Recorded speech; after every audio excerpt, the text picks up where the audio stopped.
Do you want to make $10,000 today? Do you want to lose 20 pounds in the next month? Do you want to be well-liked and respected by all your peers? We can't help you with that. You've come to the wrong place. But if you do want to earn an hour of CPE credit for listening to this episode, right after you finish, head on over to the Earmark app, take a short 5-question quiz, and you earn 1 hour of CPE just for listening to us. Happy quizzing!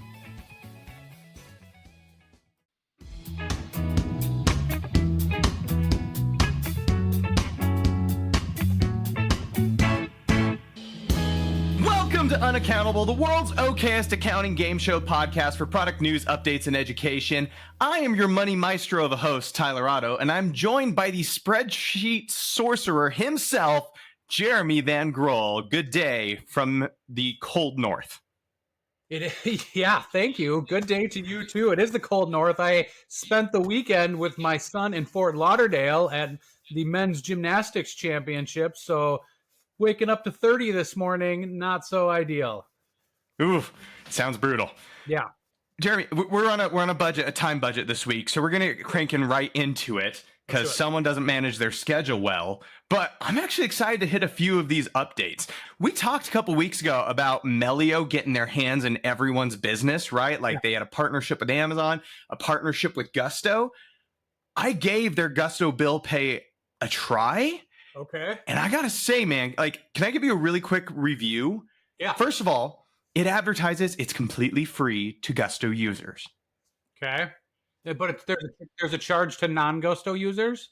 Yeah, if you pay, if you go to meliopayments.com or whatever, you have to pay for a subscription.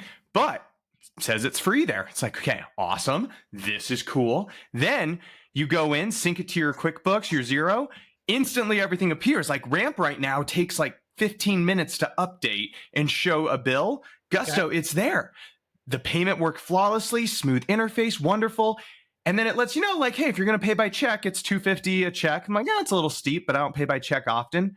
Yeah. And then they get you when you're ready to schedule $2 per ACH. It's free, but $2 for an ACH payment.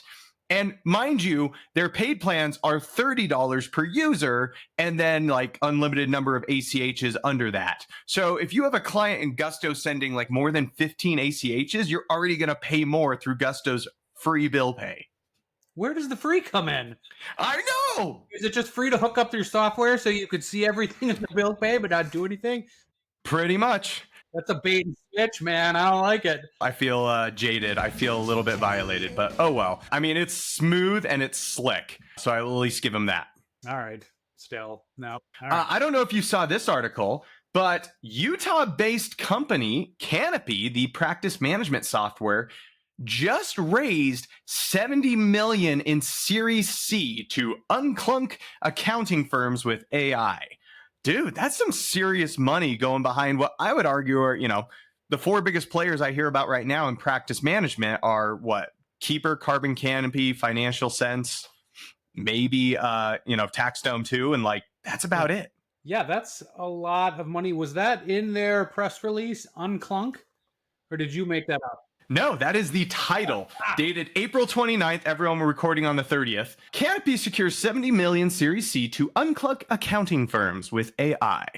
So, is that a word, unclunk? Or they just make... all right, I'm going to pass it. That's cool. I mean, it's a word and you understood what they meant, so I'd argue yes. And they're getting airtime because of it, so... Yeah. I like it. Well, that's cool, but again, that's great. Now what, right? Like, what's the plan? What happens? I'd be excited to hear it.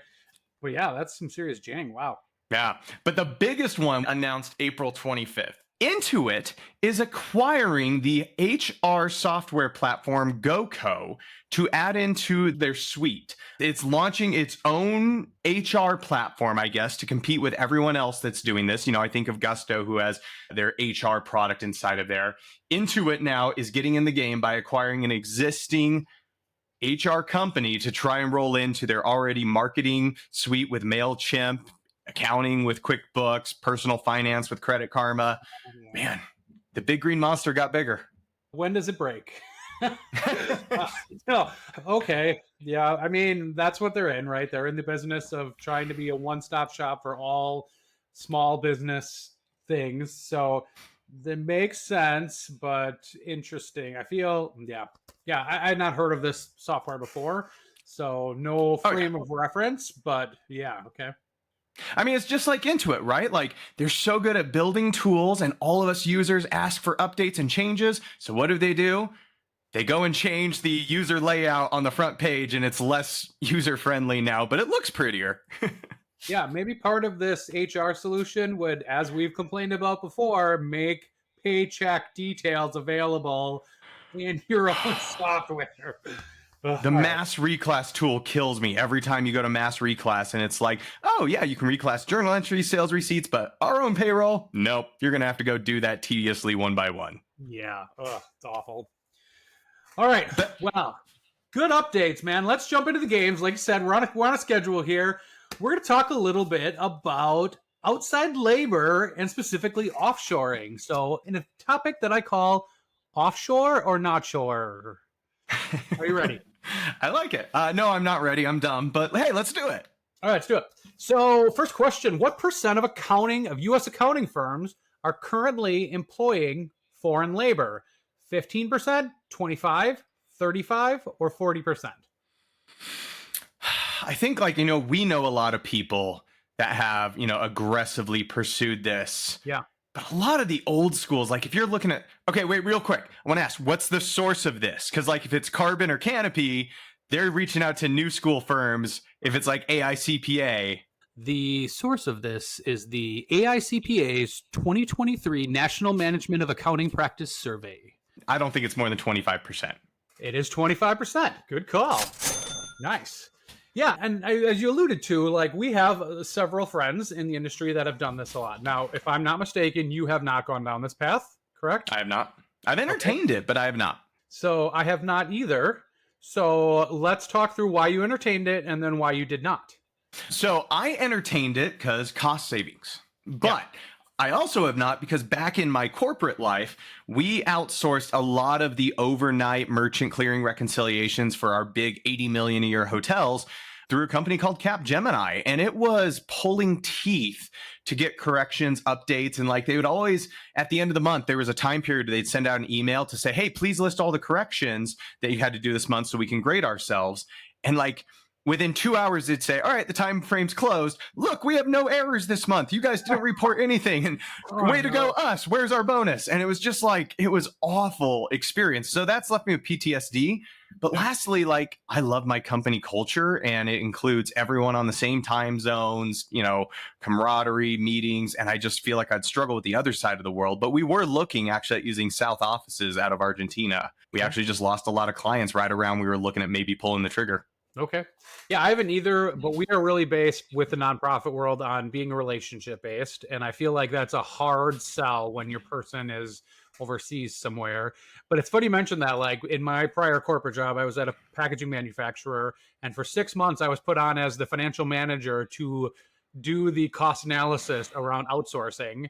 And it would have saved a ton of money. And it was like right after we got done, they internally just shut it down and had a suspect why that was, but it's because we got acquired like 5-6 months later. So I was like, nope, we're not doing this right now. Doesn't seem to make money. And I'm like, well, of course it's going to make money.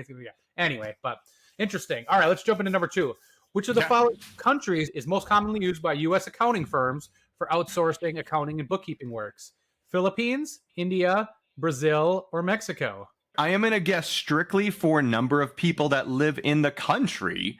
There are more people in India, which makes me up, but I have a feeling you're going to tell me I'm wrong and it's Philippines. I'm going to go with India. You are 2 for 2, sir. It is India. All right.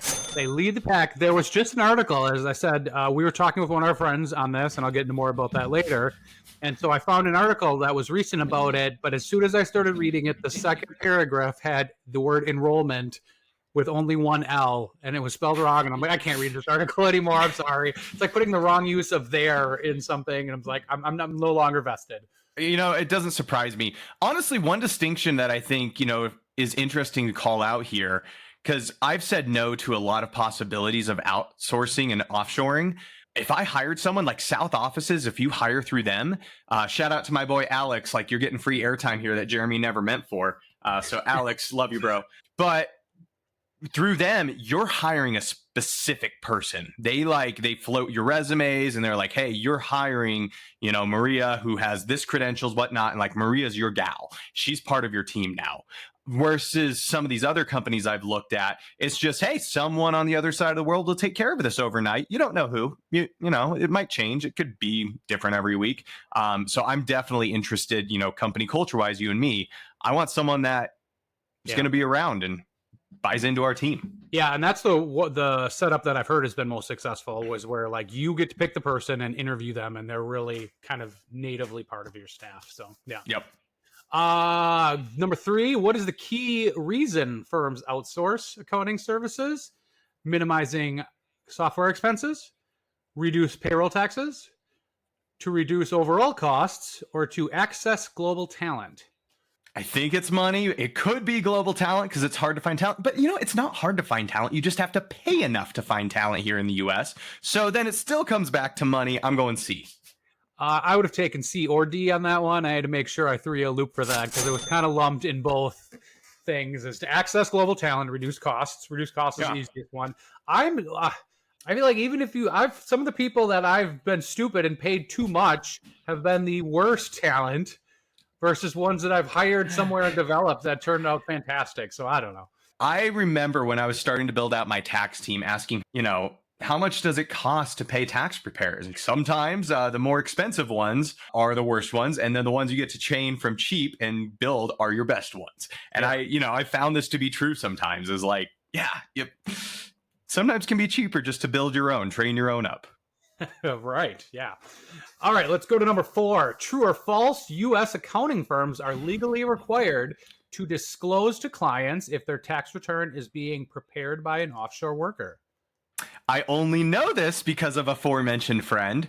True. Correct. And this is where I did lean on her, and because like we had a discussion, and she's like, "Oh, it's this whole deal that you need to put in there."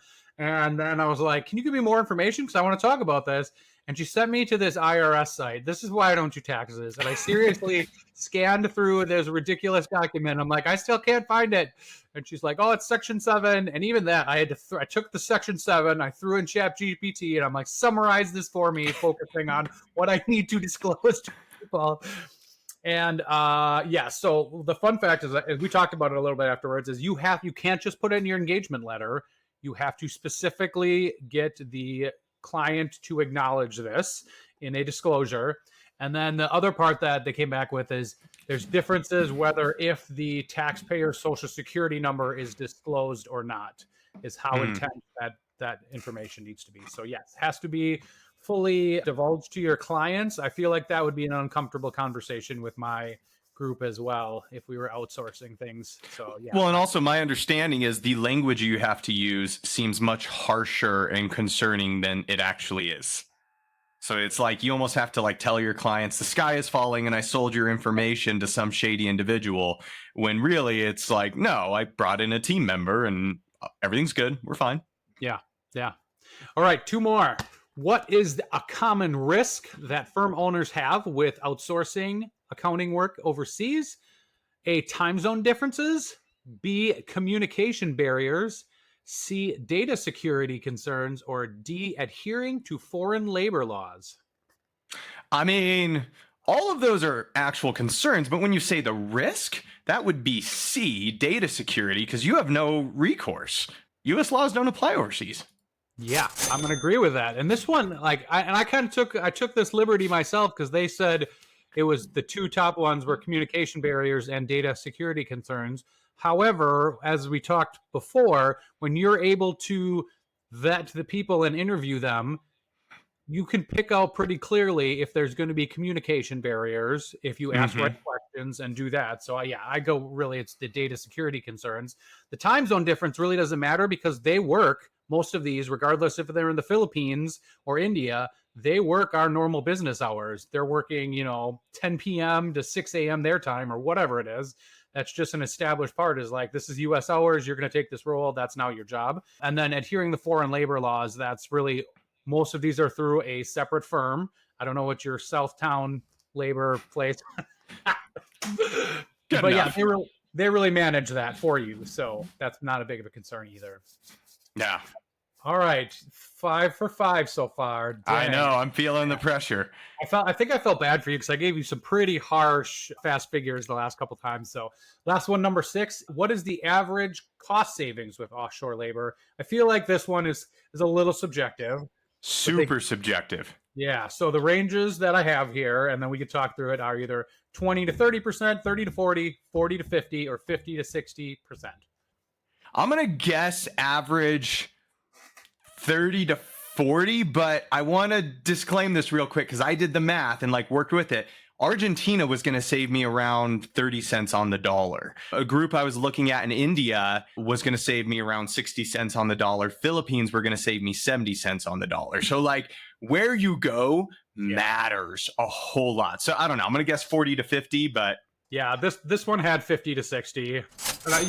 You can give yourself that one right. That's so subjective, right? And the like looking at this, I went to a couple different places and I did a search first, and like all the things that I did in the AI tools came up with the places that do this, which are going to inflate it, right? The highest thing. But also just when you're thinking of this, it's not just the wages either. Think about the benefits that you're maybe not giving, equipment that they have that they're supplying themselves, offices, things like that. So I think that's why they went to the upper end of that range. yeah, I mean, honestly, the thing that intrigued me about South offices, and I know, it was not going to be the cheapest option I was exploring, but the people I spoke with, impeccable English, but on our same time zone, like normal daytime hours. The concerns I've heard about people on the other side of the world is if they're working at the same time as my team, they're working night shifts, which are less desirable, and the turnover is higher in those roles because people don't want to work night shifts. They want to sleep at night, be home with their families, do whatever. Where if you hire South America, they're on your same time zone. This is a career job. This is like what they want to do permanently, and you have a lot higher retention. And to me, that was worth sacrificing the extra savings to look at South American labor instead. Yeah, I completely agree with that. I was driving the other day here in Wisconsin. We only have 2 seasons. It's winter and road construction. But like most of these road construction workers on the major highways work at night. And I'm like, God, would that be awful?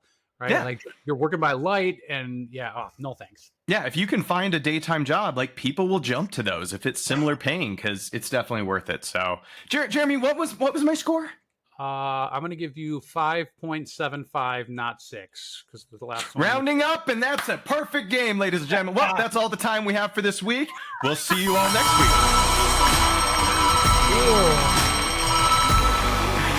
All right, fair enough. We're going to have to knock Tyler off of his pedestal with some future questions. Hey, I already got knocked down. Now I'm feeling good for 1 week. All right. Oh, and with that, you know where we're at? Where? Utility accruals, depreciation schedules, amortized expenses. No, these aren't just the suggested topics at an accountant's only speed dating mixer. These are also the reasons that accounting's hottest new app has changed my life. Presenting Accruer by FinOptimal. We accountants now have the power to post years, months, and fortnights worth of accrual entries in just seconds. The time savings alone on receiving perfectly crafted reconciliations to all my prepaid expense accounts and depreciation schedules is enough to make me name my next child Accruer. Luckily, I'm done having kids. If you want to join the party, head on over to finoptimal.com to see Accruer in action. They offer a 60-day money-back guarantee, and they don't even require a demo.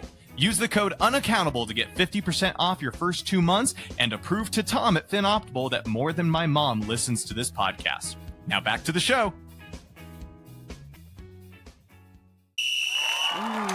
It's now already halftime. Yeah, Jeremy, we're cruising this week. It is now the part of the show where we head on over to the sidelines and get ourselves a nice little app snack. And today, we're going to be reviewing the software Shogo.io.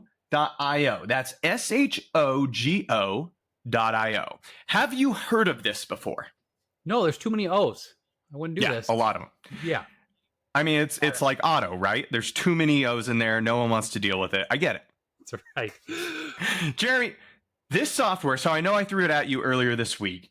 And at first glance, it looks like A2X. It looks like Bookkeep. It looks like any other just, hey, we're going to build an integration between your software and the general ledger.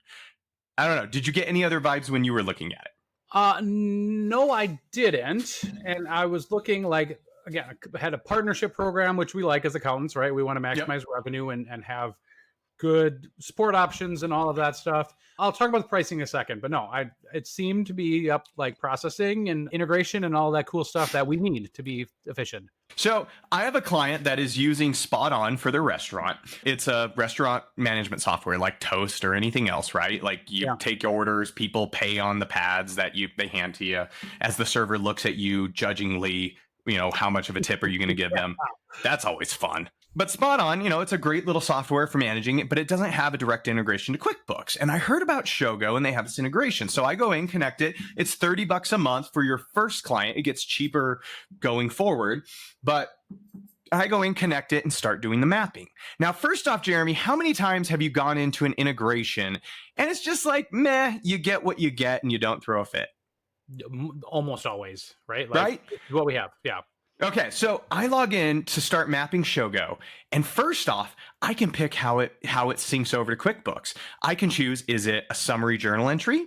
Is it a by category sales receipt with payment methods synced over? Is it a by product sales receipt with payment methods synced over? And I get to choose. I can choose if it does class. I can choose if it does location. I can choose if it auto pays out tips at the end of every day or auto writes off cash over short. And then from their menu, I could go through and pick hamburgers, go to this revenue line if I want. So let's say you're tracking, most restaurants do, they're tracking protein costs, they're tracking produce, grains, ancillaries, alcohol. You could start mapping individual items or you can roll them all up. The customization has blown my mind with all the contingencies they think of what us accountants would want.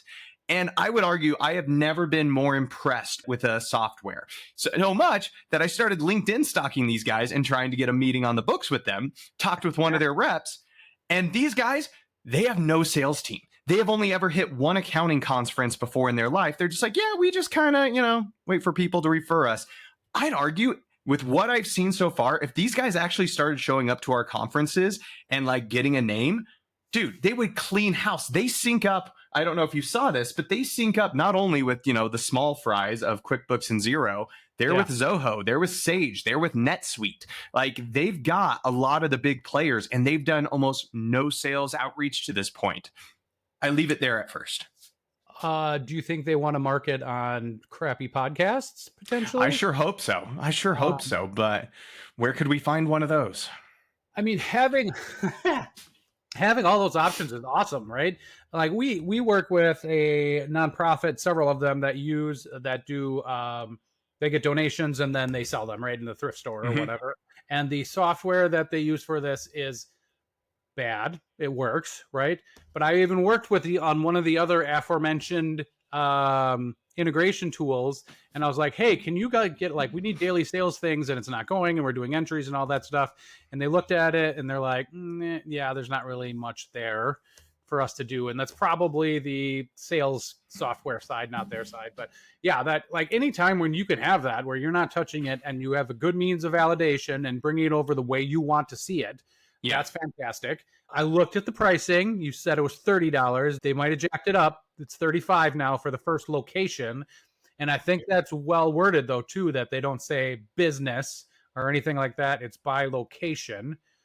So that gives them more chances like, hey, you are this hotel and you have 5 different ones, right? You're not getting just one. And I wonder if you had multiple restaurants inside a hotel, is that a different location? But still, 35, then it goes to 20, 19, 15 when you're adding a whole bunch more. That's not bad, man. Yeah. Well, and I got on and talked with one of their reps, and they are building something super cool. They're starting to try and figure out how to get live daily labor data from whatever payroll you're using. So now you could see, and restaurants and hotels, this is big. They're working on getting it so that you could have daily entries on your general ledger to track labor directly against the corresponding revenue. Getting real-time labor margins automated for service-based industries would be huge. I love the insight. I cringe at the amount of entries that there's going to be in the general ledger for that. But if it's there and it's right, like, yeah, I love it. I mean, but big corporate accounting, this is what we did.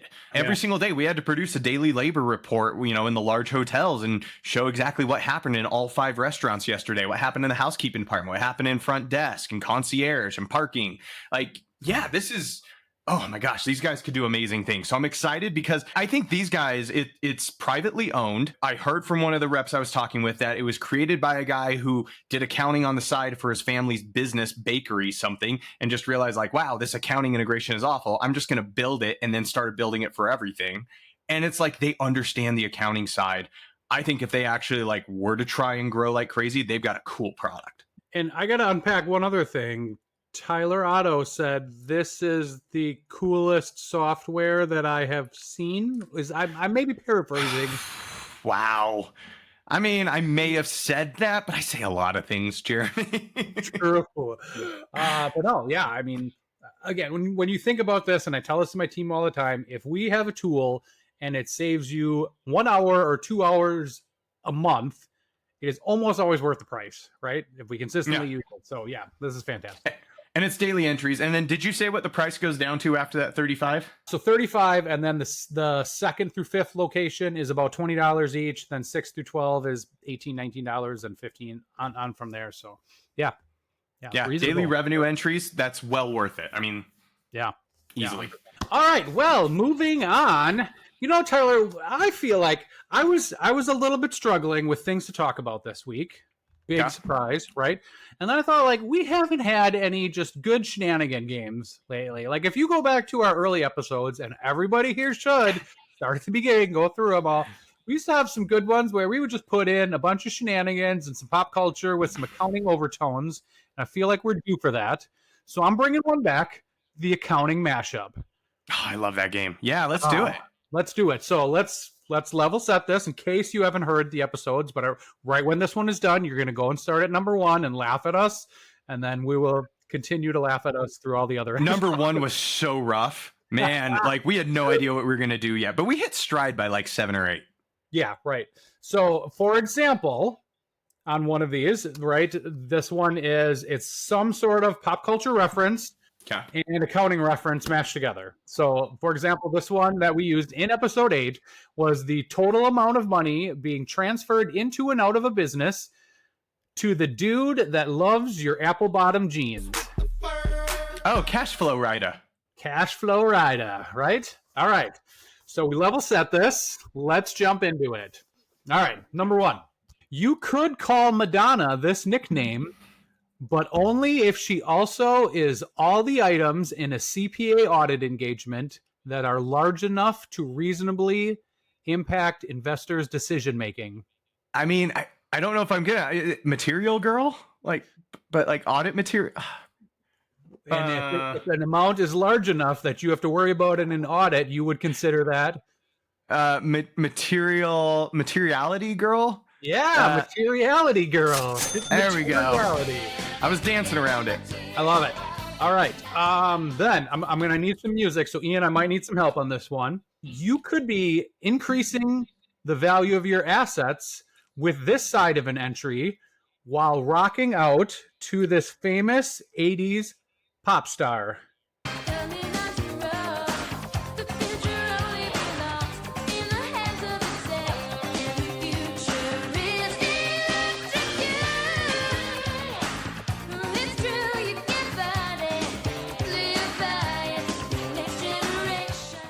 Increase in assets, so it's a debit. Belinda Carlisle. I'm going to call that Debit Gibson from the famous Debbie Gibson and Electric Youth 80s, all sorts of wonderful hyperglow colors there. Yep, sorry, failed on that one. Real quick, can I go back to materiality? Like, does your team have a specific policy on like when you say, yep, immaterial, we're writing it off, we're moving past it, we're not? We do not, because most of our clients are audited, right? Fair enough. Well, once we get involved with the audit, and if anything's like, well, did you tie out payroll to this? And I'm working with one auditor today on it. and we're within a couple grand, right? On something when they put the 941s up, filings, and then what's in the ledger and whatnot.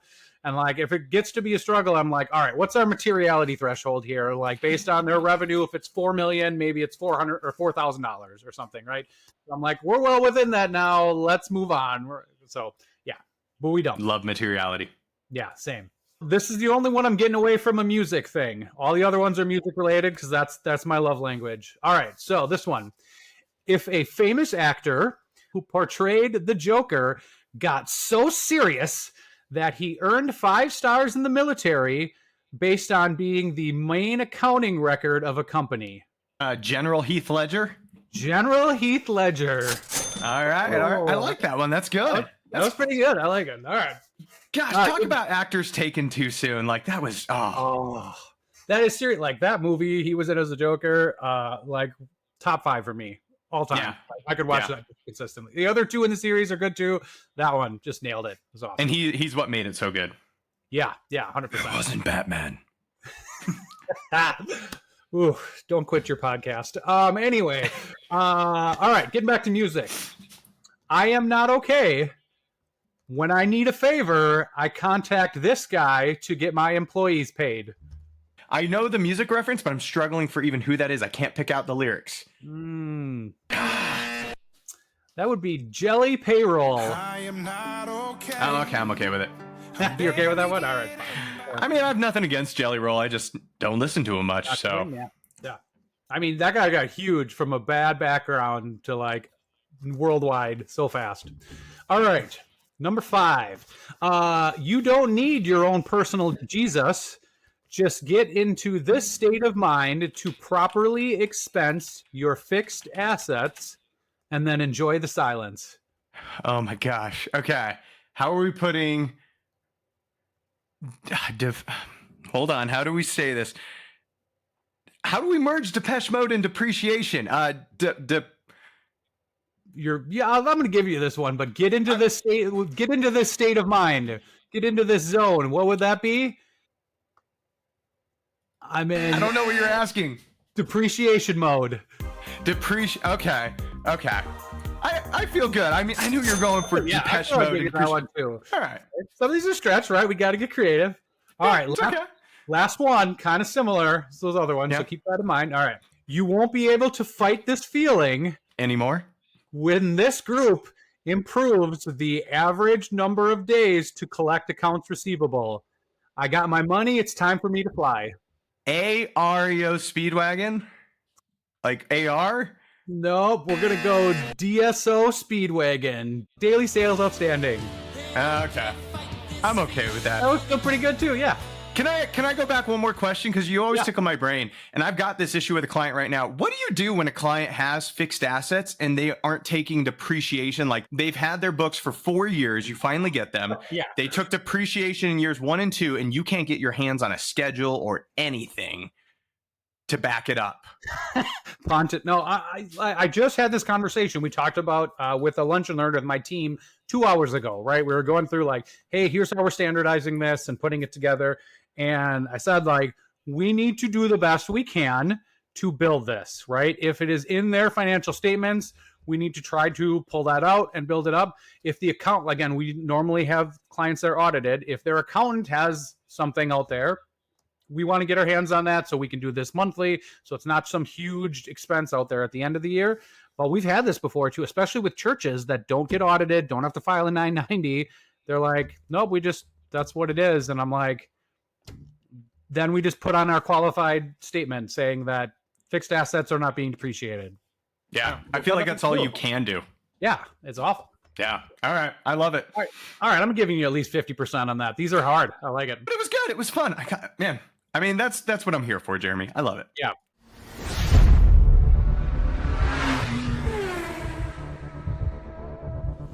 Welcome to Fast Figures.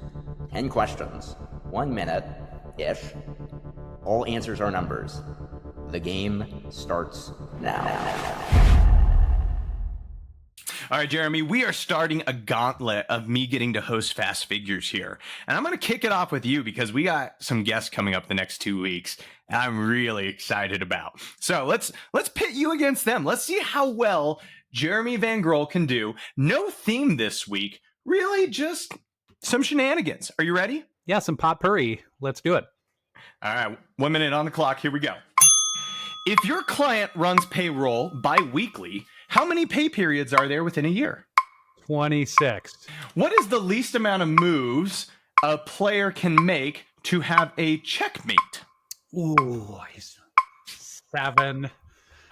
Which world war ended on May 8th, the day this podcast airs? World War II. Within 5%, according to the Bureau of Labor and Statistics for 2024, what percentage of an employee's overall cost to the employer is benefits? 40%. According to Jack Black, if all nachos stick together, then how many nachos do you have? 1. Within 5, how many states is it illegal to charge a surcharge to clients for credit card use? 8. A lot of us accountants like to work from home. What is the maximum dollar amount for home office deduction we can take on our books? 7,500. The Winter Olympics will be held in Utah in what year? Oh, they're coming here again? Oh, man. Those are the off years.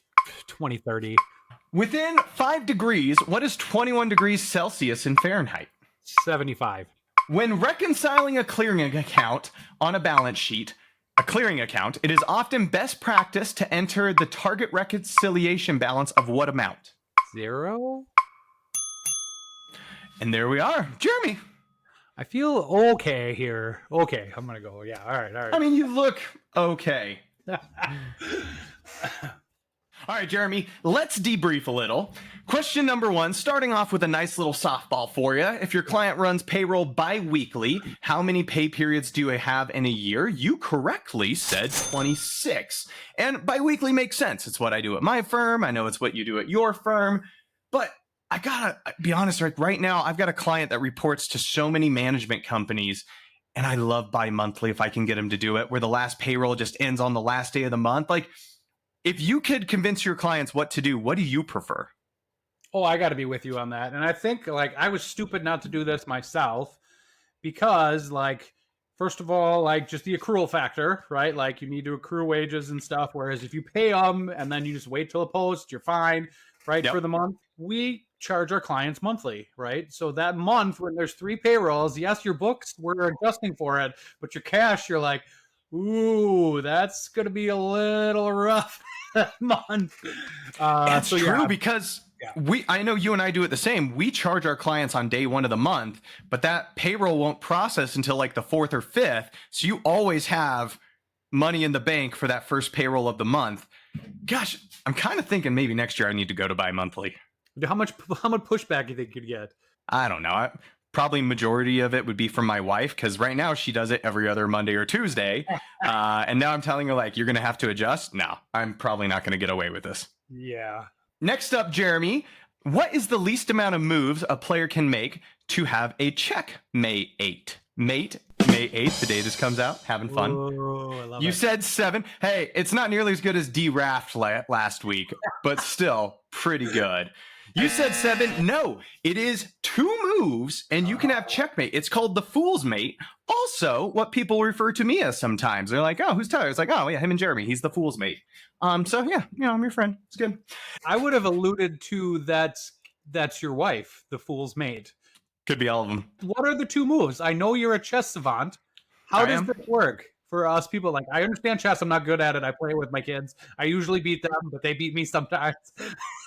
Okay, so the way this has to work for chess to work, and if anyone follows chess, but essentially white has to move f4, so they have to move their f2 pawn to f4, and then I know this is already horrible. Wait. Can we just say what is the pawn in front of for us people that don't know the checkerboard? So white needs to move the pawn in front of the king side bishop.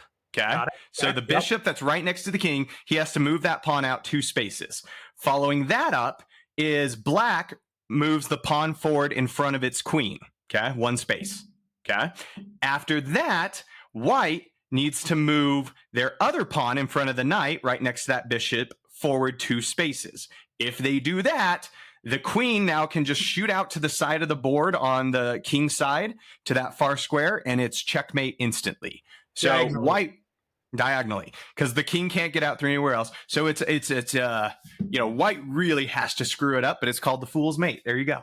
All right, I like it. Thank you. You're welcome. All right, next up, Jeremy. Within 5%, according to the Bureau of Labor and Statistics for 2024, what percentage of an employee's overall cost to the employer is benefits? Now, I love this when you say 40, but you were bouncing around at 30 because the answer is 29 and you moved away from it. Makes me so happy. Or it's, if you were to take it as a percentage of the employee's wage, so like if the employee makes $20 an hour, you would tack on an additional 42%. So maybe I'll give you half a point if you were interpreting that way. I think I was interpreting it the right way the first time, because usually when you're like, if you're doing benefits, estimate 30%, right? Then you said as a part of their wage, and then go ahead. It's done. Well, and that's the thing. They're saying here, though, if you were to take the employee's wage and then add on an amount, they're saying add on 42%. But of the total, it's 30%. So all that being said is I've got a client right now. We've got to turn around financials before we get the final payroll of the month. Do you have any clients where like you're doing just estimated benefits accruals for them or no? No, we're typically not. I mean, we usually with a lot of ours, we will take the last payroll because we want to get things done quickly and just say, okay, the last payroll was 10 business days.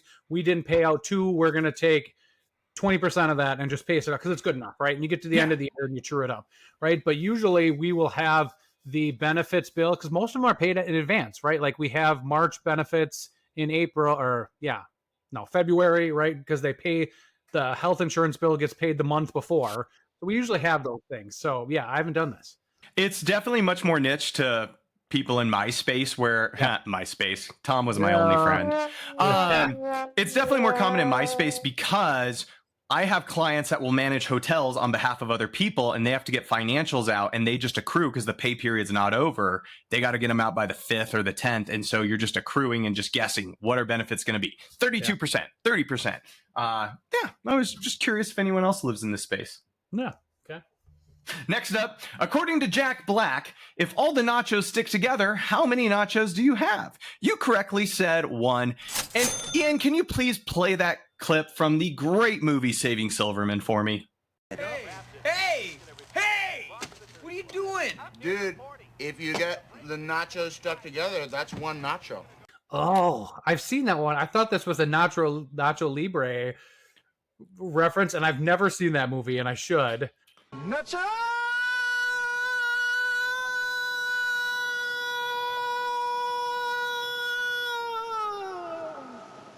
Who? Do I dare drop the audio thing with Jack Black that everyone is saying now? Chicken jockey, chicken jockey. Chicken jockey! Oh man, everywhere. It's like, You're fired from this podcast. I brought in a good Jack Black reference. You had to take it back down. Come on, Jeremy. Ugh. Next up, within 5, how many states is it illegal to charge a surcharge for clients who pay by card? So I gave you a 5 window. You said 8. The answer is 4. So all right, you get it. And before anyone gets nitpicky, so the correct answer is Connecticut, Maine, Massachusetts, and Oklahoma. It's illegal. And then, of course, we all have that one friend that's going to be, but what about Colorado? And they have limits on it that you have to do because it can't exceed like 2%. And then it's also like there's some states where Visa allows up to this and MasterCard. I'm curious, I know how you feel, but I want it on the podcast. How do you feel about charging credit card fees to your clients and tacking that onto the bill?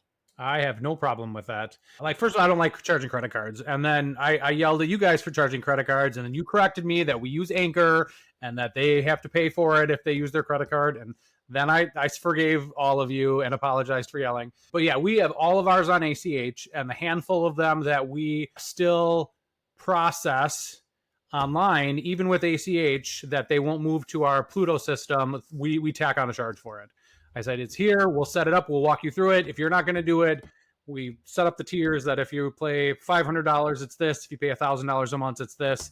And we have 5 or 6 clients that are like, yep, just tack it on. And I'm like, they are the clients that have no financial acumen with their stuff. And I'm like, why would you pay this fee? It'll take you 30 minutes, honestly, to set up for Pluto. It always blows my mind when a client's like, yeah, I know it's going to cost me an extra 3% on my $2,000 a month bill, but I'm just going to pay by card. Why? Why would you do that? I don't know. Clients are crazy. A lot of us accountants like to work from home. What is the maximum dollar amount of home office deduction we can take on our books? You said $7,500. That is incorrect. It is $5 per square foot up to 300 square feet. So that is $1,500. And for everyone's education, if you remember back to our episode where we talked about accountable plans, if you're an S Corp, you just have to run it through that. But yeah, $1,500. Just make sure you're getting that this year, guys. That's all I'm saying. Yeah. Why not, right? Non-taxable money. Get it on out. All right, 3 more questions for you, Jeremy. The Winter Olympics will be held in Utah in what year? Aside from 2002, which already happened, you said 2030. It is 2034. And are you going to come hang out with me for the Olympics, man? I might do that. Yeah. I mean, I need a good reason to visit you because I'm not doing it out of goodwill or anything like that. How did that happen? Within 30 years, they get it twice almost? We're that good. I got to think there's probably not a lot of lot of locations that have the mountainous region and all the things necessary to do it with the hotel infrastructure to be able to support something like that. So, well, and a major airport that close to all, like an international airport that close to the city. Like from my house, it's 16 minutes in a Lyft in an Uber. And I am like also 15-minute bike ride from the mountains. Salt Lake just has that going for it. The other thing we have going for us, really 2 things. Mitt Romney, his whole entire thing was he ran the 2002 Olympics and we ran a profit. Like most Olympics lose money. He made the state a profit running that thing. So like Republican or Democrat, Mitt Romney crushed it. And I think that's why he got so much clout. Secondly, you see all these like pictures of like old, Russian venues that the bobsled courses are dilapidated and run down and abandoned and all these different locations. We actively use all of ours. They're actually still in use. They're primary training facilities. Like everything that's here from 2002 has just been built up and is ready to go. Like we don't have to build anything. Yeah, that's pretty cool. And I am for, I don't like any politicians, but one that can run a surplus budget. That's it. Like you got it. I'm in. Yep. All right. 2 more for you, Jeremy. This one also just shenanigans, no accounting merit. Within 5 degrees, what is 21 degrees Celsius in Fahrenheit? You said 75. Technically, it's 69.8. If we round to 70, you're right on the 5 mark. I'm going to give it to you.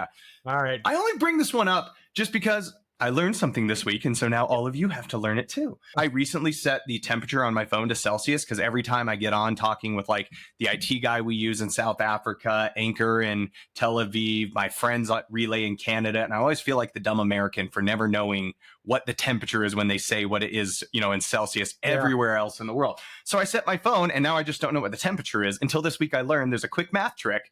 Take Celsius times 2, minus 10%, add 32. So if it's 20 degrees out, times 2, it's 40, minus 10%, that's 36, plus 32, you're at 68. Like, easy math. So now I'm getting better at that. Nice. I'm still not doing it. I will be the dumb American.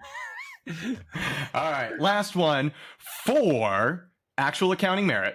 When reconciling a clearing account on a balance sheet, it is often best practice to enter the target reconciliation balance of what amount? You said 0. And this is one I actually really did want to talk about real quick, because the amount of accountants I've seen recently post in some forums that they are opposed to doing any reconciliations for their clients if there is not a statement of the balance sheet account to reconcile to. They don't do it. How do you feel about that? Yeah, I don't like that at all. We do payment processors are probably the only ones that we do, which is, I think, most of this. But if you think about your PayPal, your Stripes, your things like that, I always get access to it. And if there's something left in the account, you can see it, right? Like just like you can't get a statement, but if you log in and be like, what was the balance as of March 31st? $17. Perfect. $17 and roll with it. Right. I mean, for us, we don't use a lot of those systems. We use just a merchant processor. And so, the hotel software will say, hey, we had $6,000 on March 31st charged. Well, I've got to post that to a clearing account, and then it clears a couple days later. I reconcile to zero and say, here are the charges that didn't clear, and they clear next month, and life's fine. And so I've always got this. I am shocked at the amount of bookkeepers and accountants that came out of the woodwork saying that, no, if it doesn't have a statement, I don't reconcile it. That to me is like, you don't get the fundamentals of it, right? Like, it has to be there. It has to be done. Find a way to do it. Your way seems fine to me too. My way would be great. Like, yeah. I mean, but prepaid accounts, advanced deposits, equity accounts, even if you have multiple investors, like all of that. So folks, if you don't know how to, you need to make sure you take a class soon, because that's a must. Yeah. Amen. And Jeremy, just to keep us rolling, because we got to go, winner of the week time.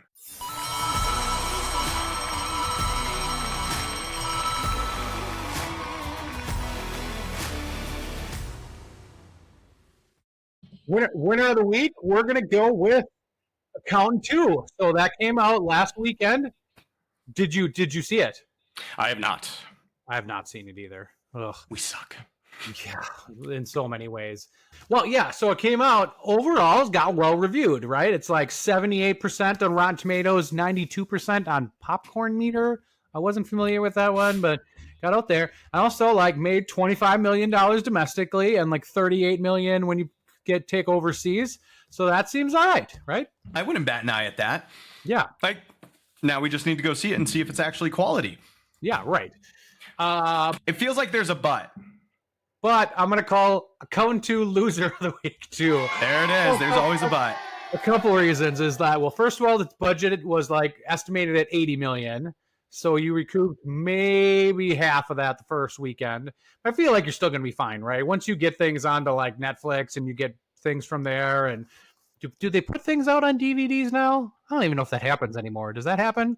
Yeah, I think I got Land Before Time 32 the other day. It was great. And right. Actually, that was on VHS. Never mind. Oh, Littlefoot. But the other part I'd say is a lose here is it opened in third, which again, you love being in the top one or two. Do you know what the other two that were ahead of it were? I don't even know what movies are out, dude. So number one was Sinners, which is I don't know anything about this movie. Some kind of horror one. I think Michael B. Jordan's in it or something, but it's been doing awesome, especially for a horror movie. Been good. But yeah, number two was the third episode of Star Wars, Revenge of the Sith, which was re-put into theaters this weekend. And to lose to a movie that had already been in the box, I feel like that's not great. So I'm going to say there's some aspects there. As much as I like Star Wars, I would have said it would have been a hard choice for me to see Revenge of the Sith again or Accountant 2. That is just brutal. Can't imagine that.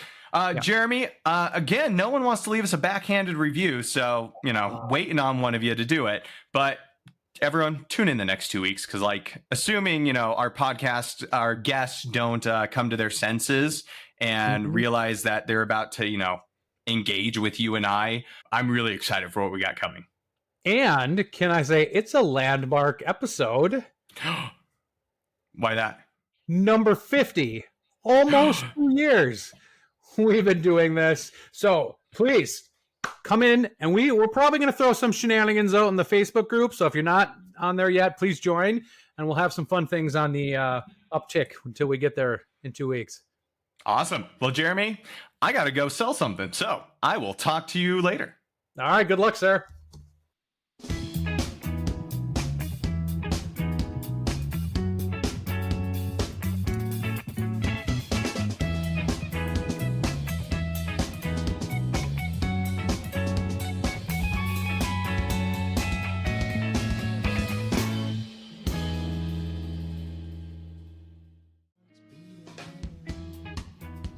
Hey, Tyler, my staff has asked me to get better knowledge and training in spreadsheets and Excel. Any ideas? Well, yeah, dude, I'm a little offended. You go to tylerauto.com, we have a course on intermediate Excel formulas. Just have them go over there and use promo code unaccountable for 50% off. Nice. Gonna do that. Thank you, sir.